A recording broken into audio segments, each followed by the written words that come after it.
Hey guys, good morning. This is Steve Wolbach, your friendly public adjuster. Today, I was going to put a little talk together on renter's insurance. And do you have renter's insurance? Whether you're renting from a large complex that has hundreds of units, or you're renting from a homeowner that's got a fairly decent large house and you're living on the upper level, something along those lines. Renter's insurance is always a good idea. And really, it's not that expensive.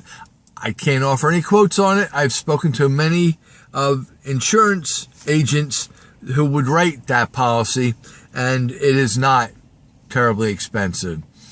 Especially if you put it up against the fact of what you will lose out if the need would ever arise and you have suffered some type of damage. Now, renter's insurance. Why do you need renter's insurance? The people that you're renting from have insurance.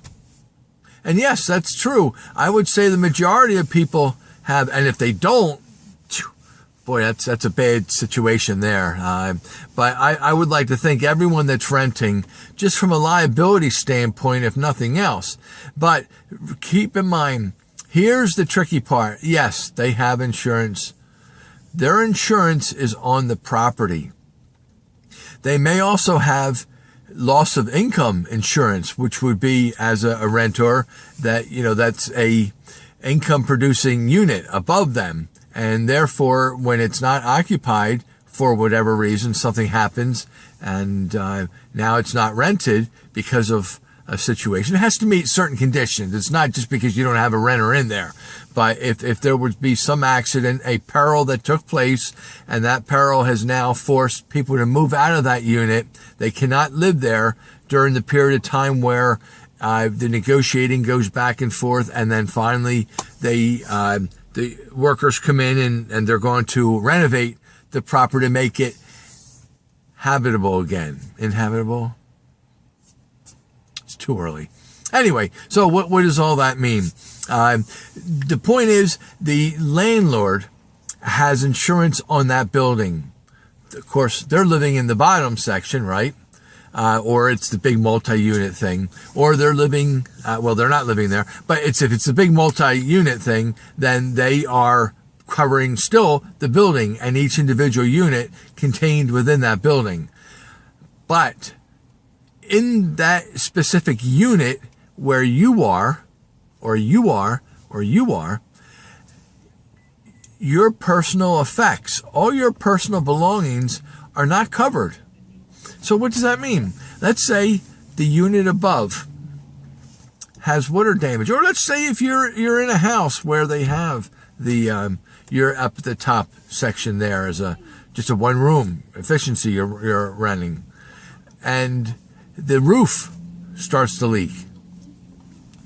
Your belongings get wet. You have a TV, you have a refrigerator that ends up frying, a microwave ends up. I mean, we can go on and on. Your clothes, your bed, your hardwood dresser and drawers, a chest of drawers gets damaged. They're not covered. Those things are not covered by the landlord, the individual that owns the main property that you're renting from. His interest is only in his items, which would be the dwelling, the individual units. Has nothing to do with your belongings. And a lot of a lot of contracts when you are renting and signing state that you need to provide renter's insurance for yourself. You need to get that.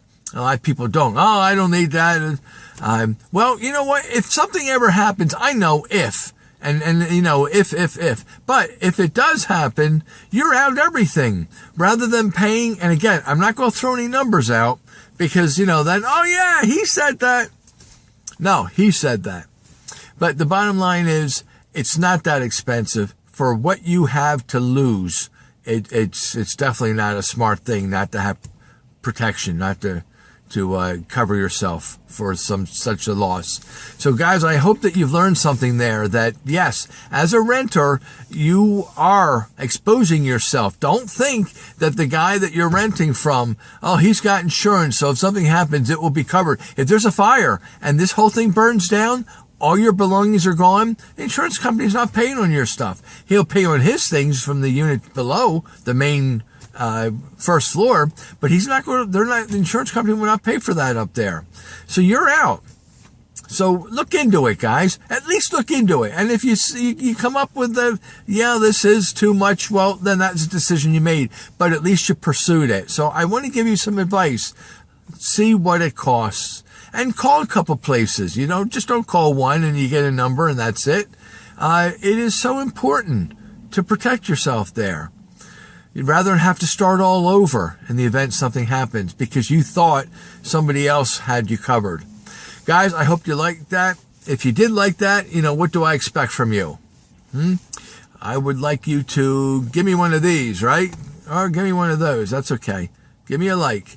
And if you do like it, then let's pursue sharing it.